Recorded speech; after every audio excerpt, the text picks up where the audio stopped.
Hello students, welcome to arms. तो कैसे हैं आप? मेरा नाम है अरुण कुमार, आपका अपना केमिस्ट्री एजुकेटर। और आज फिर से मैं आपका स्वागत करता हूं एक और नए वन शॉट रिवीजन के लेक्चर में। अब आज का जो आपका चैप्टर है ना, ये क्लास नाइन्थ का आपका one of the easiest chapter मैं कहूंगा। लेकिन ये इजीएस्ट है, थोड़ा कम इंपॉर्टेंट हो सकता है आपके क्लास नाइन्थ के एग्जाम के हिसाब से। लेकिन हमारी जो लाइफ है ना, हमारे जो सराउंडिंग है और जो अभी स्थिति चल रही है देश की, उस बेसिस पे अगर मैं देखूं तो ये चैप्टर बहुत ज्यादा जरूरी है। और पॉल्यूशन को समझना बहुत जरूरी है। ये जो एयर पॉल्यूशन आजकल चल रहा है ना, अभी रिसेंटली आप देख रहे होंगे दिल्ली में AQI 1000 प्लस हो गया। मतलब समझ रहे हो कितना दिक्कत वाली बात है। और मैं आपको ये भी बताऊंगा, मैं आपकी आंखें खोलूंगा कि ये जो एटमॉस्फेरिक पॉल्यूशन है, ये हमारी लाइफ पर क्या असर डालता है। ये पीछे आप एक पिक्चर देख रहे होंगे, ये इनफ है बताने के लिए कि एयर पॉल्यूशन क्या है। ये देखो, यहाँ पे आपको इंडस्ट्रीज दिख रही है और यहाँ ऊपर से क्या निकल रहा है, चिमनियों से इंडस्ट्री का वेस्ट निकल रहा है, धुआं ही धुआं, धुआं ही धुआं। अब ये जो सारी इंडस्ट्रीज है, इनका जो वेस्ट निकल रहा है या इनका जो धुआं धुआं ये निकल रहा है, ये कहाँ जाएगा? ये जाएगा तो हमारे सराउंडिंग में ही, जहां हम रहते हैं। ऐसा थोड़ी है कि अपने आप उड़ जाएगा, गायब हो जाएगा, खत्म हो जाएगा, नहीं। अब इंडस्ट्री में पता नहीं कितने कोरोसिव एसिड्स बनते हैं, कितने टाइप के प्रोडक्ट्स बनते हैं।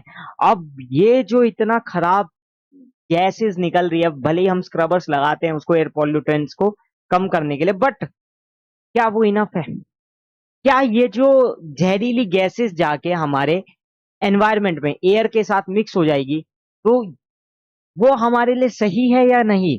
ये आंसर आप दो। और मैं अभी आपको दिखाऊंगा ये जो एयर पॉल्यूशन है, ये हमारी लाइफ पे क्या इफेक्ट करता है। एक चीज देखो यहाँ पर, देखो, air pollution is the silent killer. अब ये साइलेंट किलर मैं क्यों कह रहा हूं, जरा यहाँ देखो। लगभग हर साल 7 मिलियन डेथ्स जो है, वो क्यों हो रही है? एयर पॉल्यूशन की वजह से हो रही है। अब आप देख लो, 7 मिलियन डेथ्स, लगभग 70 लाख मौतें सिर्फ और सिर्फ एयर पॉल्यूशन कारण है। और आगे और बढ़ जाएगा अगर हमने इस पर ध्यान नहीं दिया तो। अब हम इंसान ही इसके लिए जिम्मेदार है, ये चीज भी मैं आपको बताता हूँ। थोड़ा सा हमें चीजों को एक्सेप्ट भी करना आना चाहिए। देखो, सच्चाई तो ये है कि हमने ही चीजें खराब की है और किसी ने नहीं की। चीजें खराब कैसे की है? जरूरत से ज्यादा इंडस्ट्री बना दी, जरूरत से ज्यादा हम पेट्रोल गाड़ियां यूज कर रहे हैं, चाहे वो मोटरसाइकिल हो या कार्स हो, बसेस हो, सब पेट्रोल से चलती है ना। अब पॉल्यूटेंट कहाँ निकलेगा? पॉल्यूटेंट तो एनवायरमेंट में ही निकलेगा बेचारा। पॉल्यूटेंट की कोई गलती नहीं है, हम उसको निकालते हैं। हम जबरदस्ती उसको कह रहे हैं नहीं, हम तेरे को यूज करेंगे, हम अपने सराउंडिंग को गंदा करेंगे। ये हमने सोच रखा है, हमारी ही सोच खराब है। और एयर पॉल्यूशन से देखो, रिस्क किस किस को है मैं बताता हूँ। सबसे बड़े रिस्क क्या है? स्ट्रोक, स्ट्रोक हो जाना, हार्ट डिसीज, लंग कैंसर। अब कुछ लोग कहते हैं लंग कैंसर जो है वो बीड़ी सिगरेट फूकने से होता है, ठीक है, स्मोकिंग से होता है। लेकिन जब हमारे एनवायरमेंट की गंदगी इतनी ज्यादा हो जाएगी, पॉल्यूशन इतना ज्यादा हो जाएगा, तो हम टोबैको, स्मोकिंग को क्यों दोष दें? सबसे बड़ा दोष तो यही है जो हम कर रहे हैं। अब कुछ लोग कहते हैं मैं तो बहुत अच्छा हूं, मैं कोई स्मोकिंग नहीं करता, मेरे को लाइफ में कोई बीमारी नहीं होगी। लेकिन ये जो एनवायरनमेंट में गंदगी फैली हुई है, एनवायरनमेंट में ये जो विषैले पदार्थ फैले हुए हैं, उसका क्या, क्या उसका? जल्दी देखो। एक और मैं आपको दिखा देता हूं, एक एस्टिमेट रीजनल ग्रुपिंग के हिसाब से साउथ ईस्ट एशिया रीजन में ओवर 2 मिलियन हुई है, ठीक है। Over 2 million western Pacific region में, नियरली 1 मिलियन अफ्रीका रीजन में, और ईस्टर्न मेडिटेरेनियन रीजन में अबाउट, ये आप देख सकते हो, लगभग 5 लैक्स है, ठीक है, मतलब 500,000 मान लो, ठीक है। और अबाउट 5 लैक्स यहाँ पर है यूरोपियन रीजन में। तो अब आप देख लो, सबसे आगे हम एशिया रीजन वाले हैं, सबसे आगे हम एशिया में आते हैं ना। अब आप देख लो कितना बड़ा ये एक सोचनीय विषय है। मतलब ये एक ऐसा विषय है जिस पर बड़े बड़े साइंटिस्ट और बड़े बड़े रिसर्च टीम काम कर रही है। WHO आए दिन नई नई एडवाइजरी जारी करते रहते हैं इस चीज को लेकर के, क्योंकि एयर पॉल्यूशन खतरनाक तो है। अब हम इसके लिए क्या कर सकते हैं, वो मैं आपको इस चैप्टर में पढ़ाते पढ़ाते भी बताऊंगा कि कैसे हम इसको कम कर सकते हैं। क्योंकि देखो, हम एक जिम्मेदार नागरिक हैं। भले ही ये चीज हम बोल सकते हैं, ये एक नेग्लिजेंस दे सकते हैं, अरे ये तो सरकार करेगी, हम क्यों सोचें, सरकार नहीं सोच रही तो हम क्यों सोचें, ऐसा बहुत लोग बोलते हैं। लेकिन आप एक चीज सोचो, क्या इस देश में सिर्फ सरकार रह रही है? क्या धरती पे वर्ल्ड में सिर्फ और सिर्फ जो लोग बहुत बड़ी पोस्ट पे है सिर्फ उनको ही सोचने का अधिकार है? नहीं। मैं कहता हूं एक छोटे से छोटे तबके का व्यक्ति भी अगर ये ठान लेना कि हम पॉल्यूशन नहीं करेंगे, हम गंदगी नहीं करेंगे, तो आप देखना सोच बदलने में समय नहीं लगेगा। जैसे ही छोटे लेवल से बड़े लेवल तक ये चीजें आएगी ना, मैं गारंटी से कह रहा हूं पॉल्यूशन तो खत्म हो ही जाएगा। और पॉल्यूशन को हमें खत्म करना है, ये शपथ हमें लेनी चाहिए।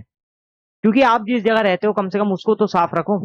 ये जो धरती है ये हमें फ्री में नहीं मिली है, ये लाइफ बहुत मुश्किल से मिली है।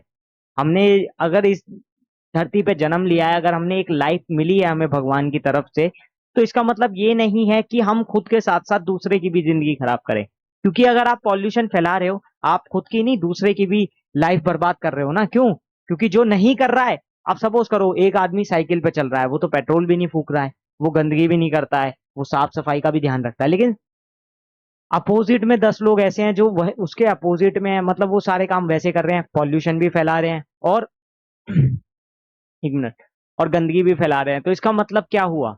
इसका मतलब ये हुआ वो जो एक इंसान बेचारा मतलब एनवायरनमेंट के बारे में सोच रहा है, वो बेवकूफ है उन 10 लोगों की नजरों में। वैसी बात है ना? और वो 10 लोग समझदार है। क्यों? क्योंकि वो तो मोटरसाइकिल से चल रहे हैं, वो तो गाड़ियों में चल रहे हैं ना, बड़ी बड़ी। अब इलेक्ट्रिक व्हीकल्स भी आ गए हैं, वैसे मैं आपको बताऊंगा। आपको गाड़ी में चलना है, बाइक चलानी है, इलेक्ट्रिक व्हीकल्स ईवी यूज करो, जिससे कम से कम पॉल्यूशन तो कम हो। और पॉल्यूशन को कम करने के लिए देखो इंडस्ट्रीज पे कुछ ना कुछ एडवाइजरी होनी चाहिए मेरे हिसाब से। तो क्योंकि सबसे बड़ा जो पॉल्यूशन का केंद्र है वो यही है। आप कैसे भी देख लो, हर तरह से आपको ये चीज समझ आने वाली है। ठीक है, अब इस चैप्टर को स्टार्ट करते हैं। ये थी थोड़ी सी, एक होता है ना स्टार्टिंग। तो आज इस चैप्टर में मेरे को स्टार्टिंग ऐसी करनी थी क्योंकि ये दिल से निकली है बातें। ये मैंने ऐसा नहीं कि मैं कुछ बना के आया हूँ। ये मुझे लगा कि यार ये तो बहुत बड़ा, मतलब एक तरीके से कह सकते हैं ना कंट्रोवर्शियल टॉपिक है, कि मतलब इसके ऊपर हर कोई बात करना चाहता है। और ये हमारी जिंदगी से जुड़ी हुई चीज है ना, हमारी जिंदगी से जुड़ी हुई चीज है। जैसे कि मैं हूं, आप हो, हम सब अलग नहीं है, हम सब व्यक्ति हैं, इंसान है। ठीक है, और हम सबकी क्या जरूरत है? एक ताजा हवा, एक ताजा हवा जिसमें हम सांस ले सके। ऑक्सीजन सबकी जरूरत है। बिना ऑक्सीजन के तो कोई नहीं जी सकता। कोई कहता ना मैं इसके बिना नहीं जी पाऊंगा, मैं पैसे के बिना नहीं जी पाऊंगा, मेरे लिए मेरे घर वाले बहुत इंपॉर्टेंट है, मैं किसी के इसके बिना नहीं जी सकता। अरे आप सबके बिना जी सकते हो, लेकिन ऑक्सीजन के बिना नहीं जी सकते। सिंपल। अगर आपको हवा अच्छी नहीं मिलेगी ना, आप जल्दी बीमार रहने लग जाओगे। आपको, आप कभी फील करना, आप कभी फॉग होता है ना, फॉग में जाना, फॉग में 1 घंटा खड़े रहना, आपको बिल्कुल अच्छा फील नहीं होगा। स्मोक चलता है ना, उसमें खड़े हो जाओ जाके, पता चल जाएगा। या वो भी छोड़ो यार, मैं कहता हूँ ऐसी रोड पकड़ो अपने घर के आसपास जहां पर आए दिन, मतलब आए टाइम, किसी भी टाइम, एनी टाइम, मतलब गाड़ियां चलती रहती हो, एनी टाइम। और किसी भी टाइम जाके वहां पे खड़े हो जाओ 10 मिनट के लिए, जहां पे गाड़ियां चल रही हो। आप देखना आपका रुकने का मन नहीं करेगा, रुकने का भी मन नहीं करेगा, ऐसा हो जाएगा। क्योंकि इतना धुआं आपको लगेगा ना, आपके अंदर जाएगा, आपको खुद बुरा फील होगा। समझ रहे हो ना मेरी बात को? चलो स्टार्ट करते हैं। इंट्रोडक्शन, सबसे पहले हमें समझना है व्हाट इज पॉल्यूशन, फिर हम समझेंगे एयर पॉल्यूशन क्या है। पहले पॉल्यूशन समझ लें, फिर एयर पॉल्यूशन। हाँ ये बात निश्चित है, पेपर में लिखने के लिए तो आएगा नहीं कि व्हाट इज पॉल्यूशन, बट हमें पता होना चाहिए। और ये चैप्टर को हम इसी तरीके से पढ़ रहे हैं ना कि हमारी जिंदगी से जुड़ा हुआ है। अब देखो, पॉल्यूशन होता है हमारा एक तरीके से, पहले तो मैं बता दूं पॉल्यूशन 2 शब्द से मिलके किस शब्द से मिलके बना है। तो ये बना है पॉल्यूट नाम के एक शब्द से, जो कि एक लैटिन भाषा का, लैटिन लैंग्वेज का एक वर्ड होता है जिसका मतलब होता है गंदगी। ठीक है, यानी गंदगी फैलाना। तो आप समझ गए, पॉल्यूशन मतलब गंदगी से ही आप समझ गए थे कि ये हमारे एनवायरनमेंट के लिए एक गंदगी है। इस तरीके से समझो। और एनवायरमेंटल पॉल्यूशन को हम इस तरीके से समझ सकते हैं कि जो भी हमारे सराउंडिंग में, एनवायरनमेंट में अनडिजायरेबल चेंजेस हो रहे हैं, मतलब बहुत ही घटिया तरह के चेंजेस हो रहे हैं जिस जो हमारी जिंदगी को इफेक्ट करते हैं। और हमारी ही नहीं, जानवर हो गए, प्लांट्स हो गए, सबकी जिंदगी को ही खराब कर रहे हैं ये। कौन सा हमारी जिंदगी को बहुत उजाड़ रहे हैं। ठीक है, तो environmental pollution is the effect of undesirable changes in our surrounding that have a harmful effect on plants, animals and human beings. The word pollution is derived from the Latin word pollutes, which means made dirty. Pollution is created by harmful substance generally produced by human beings. अब वही बात आ गई, pollution create कैसे होता है? तो देखो, pollution खुद ब खुद नहीं बनता है, ये कहीं ना कहीं हम लोगों की गलती है। अब हम जानवर को दोष नहीं दे सकते, पेड़ पौधों को दोष नहीं दे सकते, वो तो बेचारे कुछ कर नहीं रहे। सारी गलती कौन कर रहा है? हम कर रहे हैं। हम जो ह्यूमन है ना, हम, मैं सच बता रहा हूँ, हम अर्थ के लिए बहुत ही खराब काम कर रहे हैं, बहुत ही खराब काम। हम अपनी लाइफ को इजी बनाने के लिए, आप खुद ही देख लो ना, कितनी सारी चीजें गलत कर रहे हैं। तो it's a shame, shame on us, ठीक है? हम बिल्कुल भी अच्छी चीजें नहीं कर रहे हैं। और ये वाले चैप्टर में आपको मेरा दर्द आगे और देखने को मिलेगा धीरे धीरे, ठीक है ना? नेक्स्ट आता है natural sources of air pollutants. अब एयर पॉल्यूटेंट के नेचुरल सोर्सेस क्या क्या हैं, ये आप पता कर लो। देखो, कुछ तो देखो हमारे नेचुरली हमें देखने को मिलते हैं, जैसे वॉल्केनो है। वॉल्केनो आपको पता है ना, ज्वालामुखी फट जाता है। अब उसमें हमने तो कुछ नहीं किया, लेकिन वो हो गया, वो कुछ एनवायरमेंटल चेंज की वजह से हुआ, लेकिन वो हुआ ना। अब वो भी क्या करेगा? एयर पॉल्यूटेंट, वो भी एक तरीके का हमारा एयर पॉल्यूटेंट हुआ। क्यों? क्योंकि उसकी वजह से एयर पॉल्यूशन फैलेगा। ऑब्वियस सी बात है, क्योंकि जैसे ही वॉल्केनो रिलीज होगा, उसके अंदर से हाइयर एनर्जी रिलीज होगी, है ना? उसके अंदर से आग निकल रही है, और आग निकल रही है, आग के अंदर क्या होता है? कंबशन में आपने पढ़ा है क्या होता है? कार्बन, ऑक्सीजन, सल्फर, ये सब होता है ना। तो एक इसमें कुछ टाइप की गैसेस निकलती है, जैसे कार्बन मोनोऑक्साइड बहुत ही जहरीली गैस होती है, बहुत ही जहरीली। अगर ये आप अंदर ले लो ना, मैं बता रहा हूँ कि ये हीमोग्लोबिन में पहुंच के उसको चोक करने लगती है, और हमारी दम घुट के मौत हो जाती है। कार्बन मोनोऑक्साइड इतनी खतरनाक गैस है। सल्फर डाइऑक्साइड गैस है, हाइड्रोजन सल्फाइड है। ये सारी की सारी जो गैसेस है ना, ये हमारे एयर पॉल्यूटेंट्स में ही आती है, जो हमारा एयर पॉल्यूशन फैलाते हैं, ठीक है ना? तो एक बार पढ़ लो। Volcanoes release large amount of air pollutants such as carbon monoxide, sulfur dioxide, hydrogen sulfide, chlorine, hydrogen chloride, hydrocarbons and particulates. Next is decaying vegetation. अब ये क्या है? देखो देखो, मुझे भी ये जो गला खराब खांसी हो रही है ना, ये भी इसी की वजह से हो रही है, क्योंकि एनवायरनमेंट में ऐसा चल रहा है। और ये आप देखोगे आजकल जो है, ज्यादातर लोगों के सर्दियों में गले खराब क्यों हो जाते हैं? इसीलिए होते हैं, क्योंकि देखो, कुछ तो मतलब टेम्परेचर चेंज हुआ, कुछ थोड़ा सर्दी का असर, मतलब ज्यादातर लोगों को मुझे लगता है ना, ठंड से ज्यादा इसकी वजह से भी हो जाता है, वरना गर्मियों में क्यों गले खराब होते हैं? और यहाँ पुणे शहर में तो इतनी ज्यादा सर्दी भी नहीं है। तो ये सब होना भी इसी की वजह से, एयर पॉल्यूटेंट। इस चीज को आप रिलेट करो, इस चैप्टर को आप जितना ज्यादा रिलेट करोगे ना अपनी लाइफ के साथ, उतना ज्यादा आप समझ पाओगे। अब देखो, डिकेइंग वेजिटेशन पे था ना, तो माइक्रोबायोल एक्शंस और organic matter in soil releases pollutant which is nitrous oxide. ये नाइट्रस ऑक्साइड भी आप आगे पढ़ोगे, NO2, ये सब क्या होता है ये मैं आपको आगे बताऊंगा, इसलिए अभी थोड़ा सा आप वेट करो। Forest fire release poisonous gas carbon monoxide. हाँ, ये याद रखना। फॉरेस्ट फायर आपने देखा ना, जंगल में आग लग जाती है, तो उसमें भी हमें कार्बन मोनोऑक्साइड गैस मिलती है, बहुत ही खतरनाक गैसेज है, बहुत खतरनाक। अब आते हैं man made sources of air pollutants. हमारे बनाए हुए एयर पॉल्यूटेंट्स कौन से हैं, या हमारे बनाए हुए ऐसे कौन से सोर्स है जो एयर पॉल्यूटेंट कर रहे हैं? तो देखो, सबसे बड़ी बात तो मैंने इंडस्ट्री का मैंने पहली पिक्चर दिखा दी थी इंडस्ट्री की। जैसी मैंने चैप्टर स्टार्ट किया, मैंने पीछे दिखाया, ये देखो क्या दिख रहा है। फैक्ट्रीज, इंडस्ट्रीज, ये सब क्या कर रहे हैं? ये सभी सबसे ज्यादा हमारे एयर पॉल्यूटेंट्स क्रिएट कर रहे हैं। इसके अलावा ऑटोमोबाइल है, डीजल है, पेट्रोल। अब वो तो सबको पता है कि पेट्रोल से हवा में क्या जा रहा है। ऑब्वियस सी बात है, उससे कोई खुशबू तो जाएगी नहीं, कोई महक तो जाएगी नहीं, ऑक्सीजन तो जाएगी नहीं, उल्टा ही मतलब काम करेगा वो सब।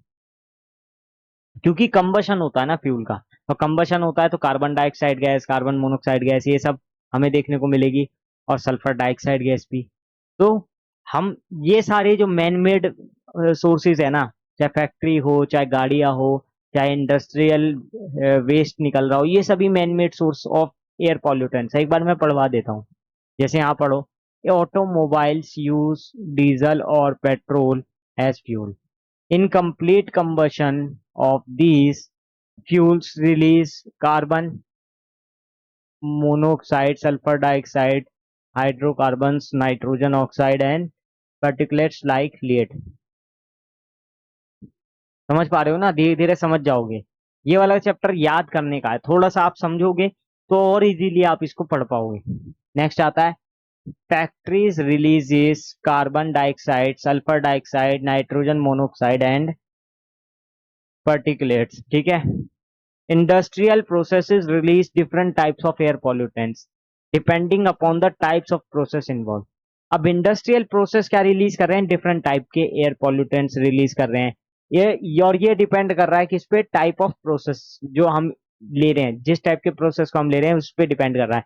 जैसे सपोज करो हम वाटर ट्रीटमेंट प्रोसेस कर रहे हैं, जहां पर मतलब हम वाटर को ट्रीट करते हैं ना, वाटर अलग सॉल्ट अलग, और जो क्लियर वाटर है वो अलग करते हैं, उसमें भी प्रोसेस हो रहा है। या अगर हम कोई और टाइप का प्रोसेस कर रहे हैं, किसी भी टाइप का, जैसे हम लीचिंग प्रोसेस कर रहे हैं। अब फैक्ट्रीज में तो बहुत सारे टाइप के प्रोसेस हो सकते हैं, है ना, ऐसा तो है नहीं कि एक ही टाइप का प्रोसेस होगा।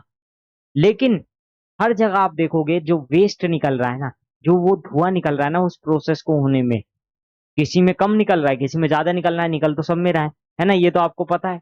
किसी में कम, किसी में ज्यादा, और कहीं कहीं अलग अलग टाइप की गैसेस भी निकल रही है ना, क्योंकि हम कौन से टाइप के एसिड्स यूज कर रहे हैं, कौन से टाइप के मेटल्स को एसिड से रिएक्ट करा रहे हैं, है ना, और कौन सी गैसेस बाहर निकल रही है ये हमें अभी नहीं पता। लेकिन बहुत टाइप की गैसेस बाहर निकल सकती है। हम उतने ज्यादा प्रोसेस की तरफ नहीं जा रहे कि मतलब यार कपड़ा बन रहा है उसमें कुछ अलग प्रोसेस हो रहा है, पेन्स बन रहे हैं, प्लास्टिक बन रहे हैं तो उसमें अलग प्रोसेस हो रहा है, लेकिन फिनॉल बन रहा है अलग प्रोसेस है। लेकिन सभी में क्या है, सभी में हमारी जो हार्मफुल गैसेस है वो तो रिलीज हो रही है, और वो कहाँ जाएगी, सराउंडिंग में जाएगी, ऑब्वियस सी बात है ना। ये देखो यहाँ पर आप देख के बहुत अच्छे से समझ सकते हो, ये क्लियर पिक्चर है, देखो एकदम कितना खराब लग रहा है ये चित्र। किसको ये चित्र देख के मजा आएगा बताओ। और ये हमारे यहाँ आजकल चल रहा है खुलेआम। ठीक है। अब आप समझ पा रहे हो मैं क्या बोल रहा था, जो भी प्रोसेस होते हैं चिमनी में से धुआं निकल जाता है, बस यही होता है हमेशा। अब ये सारे जो हमारे पॉल्यूटेंट्स है, जो हमारे गैसेस पॉल्यूटेंट्स है, ये जाएंगे कहाँ पर, एनवायरनमेंट में जाएंगे। और ये क्या बनाएंगे पता है एनवायरनमेंट में जाके, sulphur oxide, nitrogen oxide, carbon dioxide, hydrocarbons की कुछ ऑक्साइड बनेगी, कंबशन हो रहा है ना, क्योंकि सिंपल सी बात है।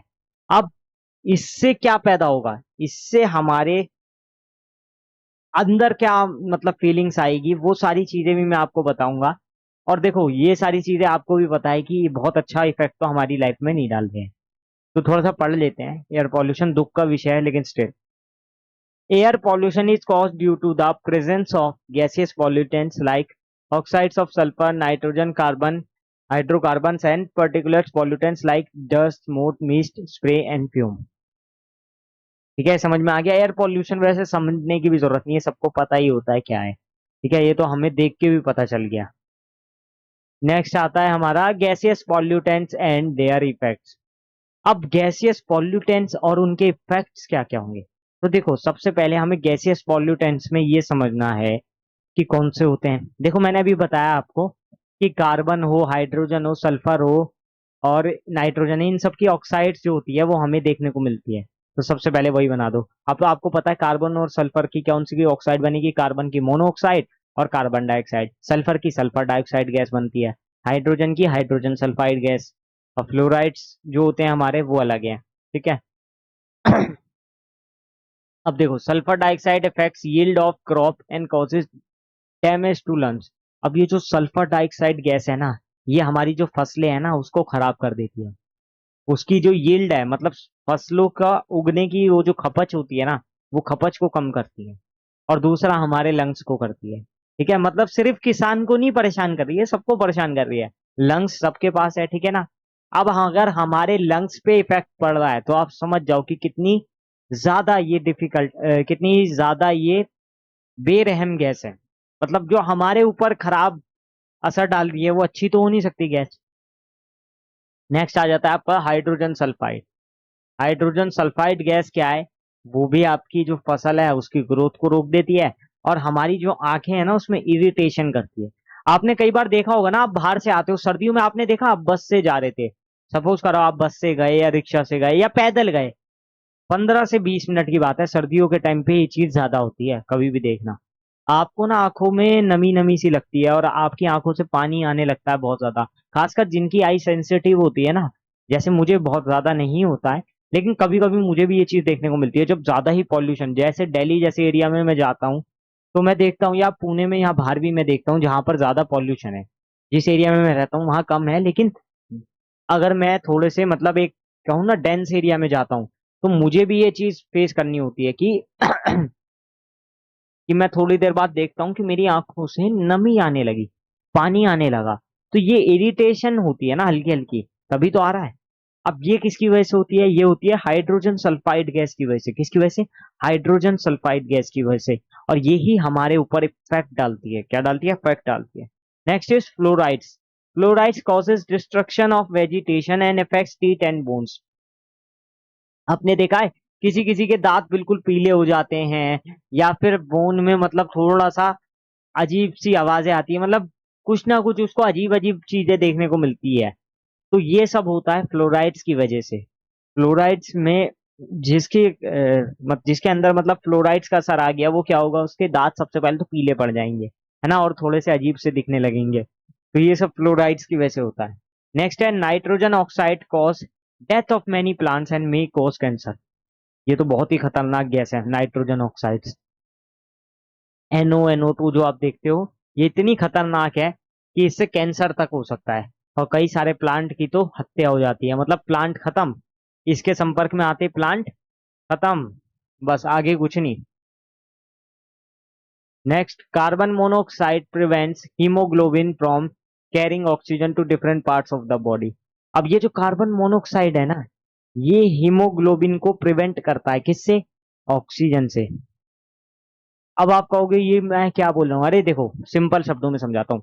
कार्बन मोनोऑक्साइड गैस यानी CO, अगर ये हमारे अंदर चली गई, जैसे हम ऑक्सीजन गैस लेते हैं ना और कार्बन डाइऑक्साइड गैस बाहर निकालते हैं, अगर कार्बन मोनोऑक्साइड हमारे अंदर चली गई तो ये हीमोग्लोबिन में जाएगी और क्या करेगी? ऑक्सीजन के फ्लो को रोकेगी। तो होगा क्या? हमारा दम घुट के मौत हो जाएगी। मतलब इतनी खतरनाक है, मैंने पहले भी बताया था। तो ये वाला पॉइंट है ये। Next, tobacco smoke cause lung cancer. अब ये जितने भी तंबाकू लोग खा रहे हैं ना, और जो इससे मजे ले रहे हैं, मजे लेके खा रहे हैं लोग तंबाकू, तो टोबैको, क्योंकि देखो उस पे लिखा भी होता है ये सेहत के लिए हानिकारक है। सिगरेट का पैकेट देखो, उस पे भी लिखा होता है कि सेहत के लिए हानिकारक है, लेकिन क्योंकि कहते हैं ना ऑपोजिट अट्रैक्ट्स, तो लोगों को कोई फर्क ही नहीं पड़ता। लिखा है तो लिखा है, क्या दिक्कत है? वो तब भी उसको लेंगे, वो उसको कंज्यूम करेंगे ही करेंगे। आप कुछ भी लिख लो, सरकार उस पर बैन नहीं लगाती है। अब उस पर बैन जब तक लगेगा नहीं तब तक लोग छोड़ेंगे नहीं। आप उसका रेट बढ़ाते जाओ, लोग खाते जाएंगे, लोग लोग उसको कंज्यूम करेंगे ही। लेकिन वो भी हमारा एक तरीके से क्या है, छोटा मोटा पॉल्यूटेंट ही है। मतलब एयर पॉल्यूटेंट नहीं है, ये वाली चीज मैंने अलग से रखी है वैसे, टोबैको वाली। टोबैको और स्मोक, क्योंकि देखो जो आप स्मोकिंग कर रहे हो ना, अगर आप स्मोकिंग कर रहे हो तो आप स्मोकिंग कर रहे हो, लेकिन वो जो स्मोकिंग का जो धुआं निकल रहा है, वो जो धुआं निकल रहा है वो तो सब जगह फैल रहा है। कम से कम कुछ नहीं तो 100 मीटर तक तो वो जाएगी। आप कहोगे कैसे? अरे भाई गैस, गैस का नेचर नहीं पता आपको? गैस फैल जाती है। मैंने बताया था ना, सॉलिड पार्टिकल्स क्या होते हैं? बिल्कुल फिक्स्ड होते हैं, लिक्विड वाले थोड़े से फ्लो करते हैं। और गैस में जो फ्लूडिटी होती है ना, मतलब फ्लूइड क्या होता है? Which can flow. और गैस के अंदर मैं आपको बता ही चुका हूं कि जो बहने का गुण होता है वो सबसे ज्यादा होता है, इसके पार्टिकल्स इतने दूर दूर रहते हैं। तो मैं जो बता रहा हूं ना, वो जो आप स्मोकिंग कर रहा है ना कोई भी इंसान, तो वो अपने साथ साथ, अगर कोई बस में बैठ के स्मोकिंग करे ना सपोज करो, तो उसका जो धुआं है वो पूरी बस के लोगों तक पहुंचेगा। ऐसा नहीं है कि सिर्फ उस तक रहेगी सीमित। या अगर कोई 50-100 मीटर की रेडियस में खड़ा है ना, तो वो जो धुआं है वो सब तक पहुंचने वाला है। तो इसीलिए मैं कहता हूँ आज ही स्मोकिंग बंद कर दो, जो भी कर रहा है। आप नहीं करते होगे, आप तो बच्चे हैं, लेकिन अगर आपके भी घर में या आसपास कोई करता होगा, तो देखो उसको बोलो कि नहीं, अब नहीं करना। Next is lead impairs the body's metabolic activities. Lead जो होता है ये आपको पता होगा, PB, बैटरीज भी होती है इसकी, है ना। लेड बहुत जगह यूज होता है, मेटल होता है एक बेसिकली। अब ये क्या करता है ना, मेटाबॉलिक एक्टिविटीज में प्रॉब्लम्स क्रिएट करता है। Next, cotton dust produce lung fibrosis and smoke particles cause asthma and other lung disease. अब ये जो कॉटन का डस्ट प्रोड्यूस हो रहा है ना, ये जो हमारे लंग है, लंग, उसके अंदर दिक्कत डालता है। स्मोक पार्टिकल्स जो निकल रहे हैं, वो भी क्या है, एक तरीके से डस्ट ही है, वो भी क्या कर रहे हैं, अस्थमा कर रहे हैं, लंग डिसीज कर रहे हैं। अच्छा, ये बहुत कॉमन प्रॉब्लम हो गई है अब। अस्थमा हो गया, लंग डिसीज हो गई। ये सब क्यों होता है? क्योंकि देखो, एक तो एयर पॉल्यूशन बढ़ बहुत ज्यादा रहा है, ये तो एक चीज है ही। दूसरा एक चीज ये भी है कि जो लोग कुछ ऐसी जगहों पे रहते हैं ना, जहां पर मतलब ये वाली चीजें ज्यादा देखने को मिलती है, मतलब पॉल्यूटेंट्स ज्यादा इस तरीके के, कॉटन डस्ट वगैरह, जो हमारी चीजों को, जो हमारी हेल्थ को अफेक्ट करे। और सपोज करो सोने पे सुहागा, उसकी बॉडी जो है वो इंसेंसिटिव है, मतलब सोने पे सुहागा तो नहीं, वो तो गलत चीज है, लेकिन मैं बता रहा हूँ कि इस कंडीशन को होने के लिए वो बहुत ही फेवरेबल कंडीशन है। अगर कोई सेंसिटिव है और ये वाली चीजें उसको देखने को मिल रही है, तो इसका मतलब ये है कि उसके पास हाई चांसेस है ये सारी चीजें होने के लिए। तो आप बेटर क्या कर सकते हो इस केस में? आपको नहीं पता आपकी बॉडी सेंसिटिव है, कोई बात नहीं, कम से कम आप खुद ये सोच के कि कहीं मुझे ना हो जाए, तो आप इन सब चीजों से बच के तो रह सकते हो। सिंपल सी चीज है, टोबैको और स्मोक मत लो, ठीक है। सिंपल सी चीज है, जहाँ कॉटन डस्ट उड़ता हो वहां पर मत रहो, वहां पर मत देखो, वहां पर मत जाओ। क्यों खड़े रहते हो उस तरफ? मत रहो। देखो ये छोटी छोटी चीजें हैं, आपको पता भी नहीं चलता ये आपकी हेल्थ पर कितना ज्यादा इफेक्ट करती है। जैसे एक चीज आती है, smoke reduce visibility, induces respiratory troubles and can cause death by suffocation. आज स्मोक की मैंने बात क्या कही थी? मैंने स्टार्टिंग में ही बताया था, कहीं अगर धुआं धुआं हो, कहीं अगर फॉग चल रहा हो, फॉग के टाइम स्मोक हो, वहां आप खड़े रह के देख लेना 10-15 मिनट, आपको पता चल जाएगा। आपको ऐसी घुटन सी फील होगी ना, कैसी अजीब अजीब चीजें फील होगी ना, वो जो 10 मिनट में ही आपको ऐसे ऐसे ख्याल आएंगे ना, ऐसे थॉट आएंगे ना, कि आप खुद भाग जाओगे, 10 मिनट रह नहीं सकते, खड़े नहीं रह सकते, आप सफोकेशन में ही मर जाओगे, आप भागोगे वहां से उल्टे पैर। समझ पा रहे हो मेरी चीजों को? नेक्स्ट आता है oxides of nitrogen as air pollutants. अब जो हमारे नाइट्रोजन है उसके कुछ ऑक्साइड्स बनते हैं, जैसे NO और NO2। नाइट्रोजन डाइऑक्साइड होता है NO2, और नाइट्रिक ऑक्साइड होता है NO। अब ये दोनों ही गैसेस बहुत ही ज्यादा खतरनाक है, जो हमारे एटमॉस्फेयर को खराब करने में बहुत बड़ा योगदान रखती है। जैसे हम फ्यूल्स को बर्न करते हैं ना, तो क्या होता है? एक तो कंबशन हो रहा है, दूसरा उस कंबशन की वजह से, कंबशन हो रहा है तो क्या हो रहा है? हीट रिलीज हो रही है, मतलब टेम्परेचर इंक्रीज हो रहा है। तो जब उसके अंदर जब कंबशन हो रहा है, तो वहां पर हमारी कुछ गैसेस निकलती है, जिसको हम बोलते हैं नाइट्रोजन ऑक्साइड्स, ठीक है, नाइट्रोजन ऑक्साइड, जैसे NO NO2, ये सारी चीजें हमें उसी में बर्निंग ऑफ फ्यूल्स में भी देखने को मिलती है। अब ये फ्यूल कहाँ होता है? ये फ्यूल हमारी गाड़ियों में होता है, ईंधन भी बोलते हैं जिसको, पेट्रोल डीजल ये सब फ्यूल ही है ना। एक बार पढ़ो, on burning of fuels in furnace the temperature increases when fuel Burns in an internal combustion engine of automobile, atmospheric nitrogen and oxygen reacts during electrical discharge, ठीक है। नेक्स्ट आते हैं harmful effects of the oxides of nitrogen. अब ये harmful effects क्या है oxide के, nitrogen के ऑक्साइड्स के हार्मफुल इफेक्ट? तो देखो, बहुत ही आसान तरीके से मैं बता दूं, जो नाइट्रोजन ऑक्साइड है या नाइट्रोजन डाइऑक्साइड है, ये हमारे प्लांट्स और एनिमल के लिए बहुत ज्यादा, स्पेशली प्लांट्स एंड एनिमल के लिए बहुत ज्यादा हार्मफुल इफेक्ट दिखाते हैं। जैसे कि एक चीज तो मैं बताऊं, NO2 का, ये हमारे लिए भी वैसे दिक्कत देता है। क्या? हमारा जो म्यूकस है ना, वहां पर भी ये इरिटेशन करता है, ठीक है। उसके अलावा जो लार्ज कंसंट्रेशन में NO2 है, वो हमें लंग कैंसर कर सकता है, लंग डिसीज कर सकता है ना, और सीरियस इंजरी भी कर देता है कई बार। लेकिन हम इस चीजों को रोक सकते हैं, हम चाहें तो इन सब चीजों को रोक सकते हैं, लेकिन हम रोकना चाहें तब ना। पॉइंट्स पढ़ लो पहले। It causes irritation in mucus membrane, large concentration of NO2 may cause serious lung disease, nitrogen dioxide cause serious injury to vegetation। Last है, in sunlight nitrogen dioxide oxidise hydrocarbons to form photochemical smoke। Photochemical smoke causes eye irritation, asthma attacks and nasal and throat infection। समझ रहे हो? Next, carbon monoxide as air pollutant. अब ये जो carbon monoxide है, इसके बारे में तो मैंने बता ही देते, तो सुबहान अल्लाह, क्या क्या ही काम करता है। ये तो क्या करेगा, सबसे पहले हीमोग्लोबिन में जाएगा, एयर को आने से रोकेगा, मतलब उसमें रोकथाम करता है थोड़ा सा, जिससे हमें क्या होता है, घुटन होने लगती है। तो carbon monoxide is found by incomplete combustion of fuels. ये बनता कैसे है? किसी भी फ्यूल का इनकम्प्लीट कंबशन होता है ना, तब बनता है। फैक्ट्रीज एंड ऑटोमोबाइल्स, मेनली इसका जो फैक्टर है या फिर जो इसका कॉज है, मतलब जहां से ये बन रहा है, वो है factories and automobile. Carbon monoxide is a highly poisonous gas, और ये हाईली पॉइजनस गैस है। If inhaled it passes through the lungs directly into the blood stream. अगर हम इसको इनहेल कर लेते हैं, ऐसे ले लेते हैं, तो ये क्या जाता है, ये हमारे अंदर चला जाएगा लंग्स में और ब्लड स्ट्रीम में चल जाएगा, और फिर तो ये क्या काम करेगा आपको पता ही है। There it combines with haemoglobin, the substance that carries oxygen to body tissues, because haemoglobin binds with carbon monoxide. अब जैसे ही हीमोग्लोबिन कार्बन मोनोऑक्साइड से बंध गया, तो वो क्या करेगा, ऑक्सीजन इनटेक नहीं कर पाएगा, है ना, ब्लड सर्कुलेशन में दिक्कत आएगी। Control of carbon monoxide pollution, सबसे पहले तो देखो इसको कंट्रोल करो। क्यों? क्योंकि ये तो बहुत ही खतरनाक गैस है, ये तो दम घुट के मर जाएगा इंसान, ऐसी गैस है। तो इसको कैसे रोका जाए? तो देखो इसको रोकने के लिए कुछ वेज है, जैसे switching over from internal combustion engine to electrically powered cars. हमें क्या करना होगा, हमें जल्दी से जल्दी आईसी इंजन वाली गाड़ियों की तरफ, यानी जिसमें इंजन होता है, इंजन वाली गाड़ियों को छोड़कर ईवी पे जाना पड़ेगा, यानी इलेक्ट्रिक व्हीकल पे जाना पड़ेगा, है ना। थोड़ा सा मेरा गला खराब है और तबीयत भी खराब है, इसलिए थोड़ा सा आज आपको एनर्जी की कमी दिख रही होगी। By using substitute fuels for gasoline such as CNG and LNG. आपने सीएनजी वाले, मतलब सीएनजी वाले ऑटो रिक्शा बहुत देखे होंगे, दिल्ली में तो बहुत ही चल रहे हैं।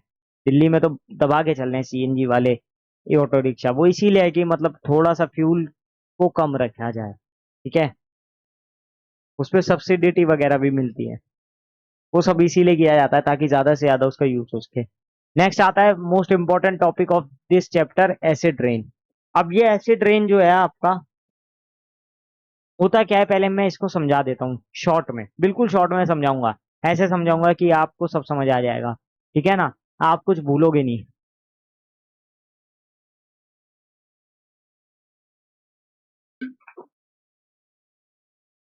तो देखो सबसे पहले एसिड रेन देखने से भी पहले ये पिक्चर देख लो, बहुत सारी चीजें क्लियर हो जाएगी।